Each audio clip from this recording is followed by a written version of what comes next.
Há muitos anos, uma família se mudou para uma grande casa nova em um bairro tranquilo. A casa parecia perfeita, espaçosa, bonita e com um grande quintal. Mas logo depois que se mudaram, começaram a notar coisas estranhas acontecendo. Eles ouviam passos e vozes quando ninguém mais estava em casa e encontravam objetos mudando de lugar.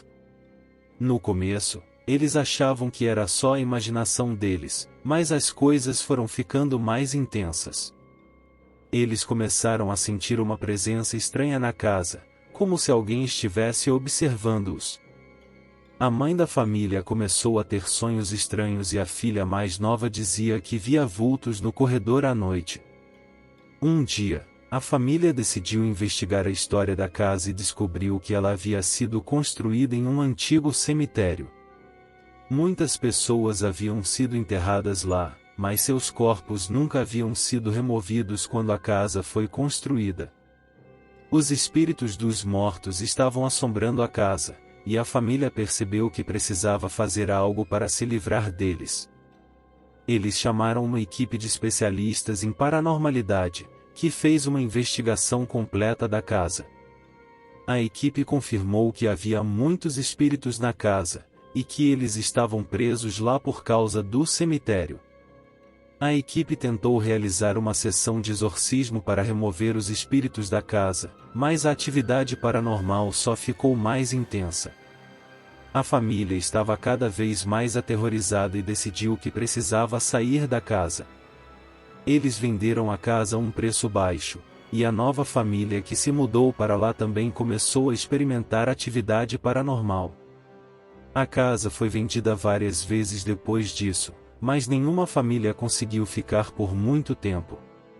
A casa mal-assombrada tornou-se uma lenda local, e muitas pessoas acreditam que os espíritos dos mortos ainda vagam pela casa, esperando para serem libertados.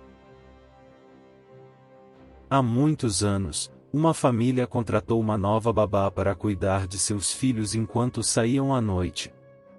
A babá parecia amigável e confiável, e os pais ficaram felizes em deixar seus filhos sob seus cuidados.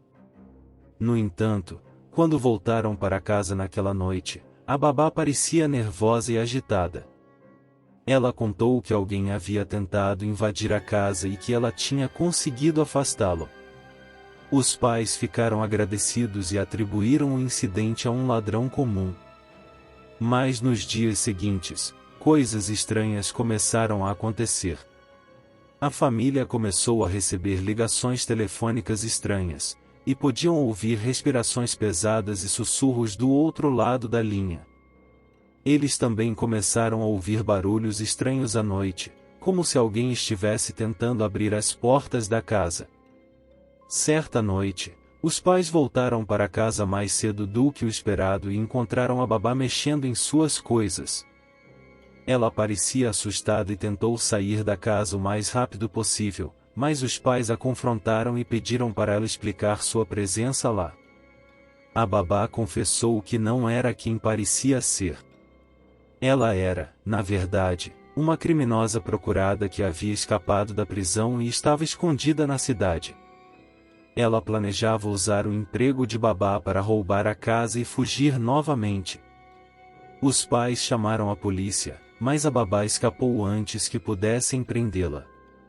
A família ficou aterrorizada com a ideia de que a babá poderia estar observando-os de longe, planejando seu próximo movimento. A história da babá sinistra se tornou um alerta para muitas famílias sobre a importância de fazer uma verificação de antecedentes e referências ao contratar um cuidador de crianças. A família nunca soube o que aconteceu com a babá, mas eles se mudaram da cidade logo depois disso, com medo de que ela pudesse voltar. Conta-se que uma família se mudou para a casa do assassinato alguns anos depois dos terríveis acontecimentos.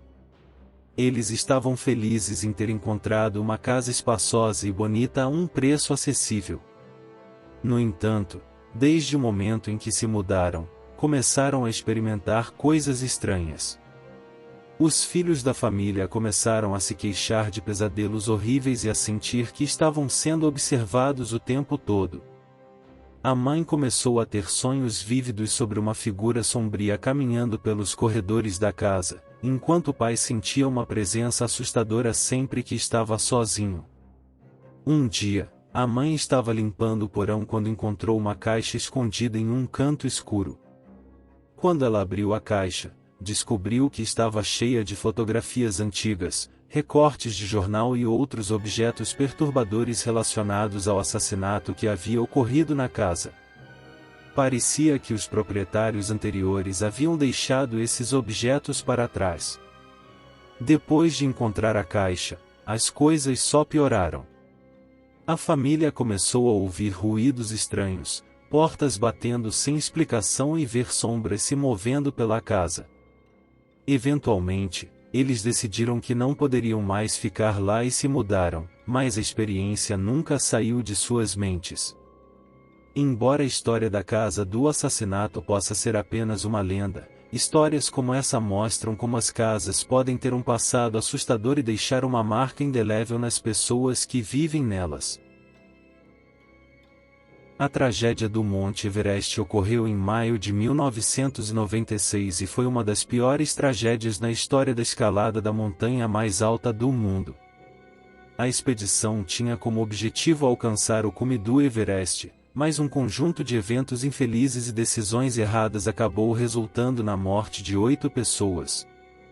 A expedição foi liderada por duas empresas rivais de guias de montanha, Adventure Consultantes, liderada pelo renomado guia de montanha da Nova Zelândia, Robbie Hall, e a Mountain Madness, liderada pelo experiente guia americano Scott Fischer. A expedição incluiu clientes de várias nacionalidades, incluindo americanos, neozelandeses, britânicos e japoneses. No início de maio de 1996, a equipe se dirigiu ao acampamento base do Everest, situado a uma altitude de 5.300 metros.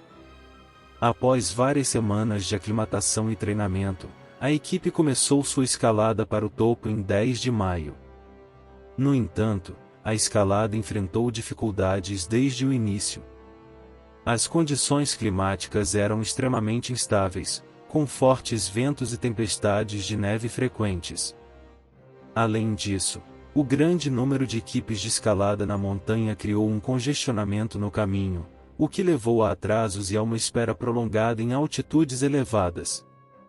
No dia 10 de maio, um grupo liderado por Robbie Hall alcançou o topo com sucesso. No entanto, no caminho de volta, a situação piorou rapidamente. O tempo piorou e as temperaturas caíram drasticamente, fazendo com que vários membros da equipe ficassem presos na montanha. Enquanto isso, outro grupo liderado por Scott Fischer estava lutando para alcançar o cume. Um de seus clientes, um médico americano chamado Beck Viaters, começou a sofrer de cegueira da neve e hipotermia. Ele foi deixado para trás, e Scott Fischer também morreu devido a problemas respiratórios. O grupo liderado por Robbie Hall também enfrentou sérios problemas. Vários membros da equipe ficaram sem oxigênio, incluindo Robbie Hall, que ficou preso em uma área chamada de Boca do Inferno na descida da montanha. Vários esforços foram feitos para resgatar a equipe, incluindo uma tentativa de Hall de descer a montanha sozinho. Infelizmente, ele morreu na montanha devido à exaustão e falta de oxigênio. No total, 8 pessoas morreram durante a tragédia, incluindo guias experientes e clientes que haviam sonhado em alcançar o topo do mundo. A tragédia do Monte Everest chamou a atenção para os perigos da escalada em alta altitude e a necessidade de cuidados e precauções adequados durante a escalada da montanha mais alta do mundo. E aí galera, eu queria muito agradecer por ter assistido. Se você chegou até aqui e gostaram do vídeo, sinta-se à vontade para deixar seu feedback nos comentários. Curta, compartilhe e inscreva-se se você gosta desse tipo de história. Se você tem uma história pessoal que você gostaria de enviar, mande pelo e-mail na descrição do vídeo. Muito obrigado pessoal por ter assistido e espero que vocês tenham uma ótima vida.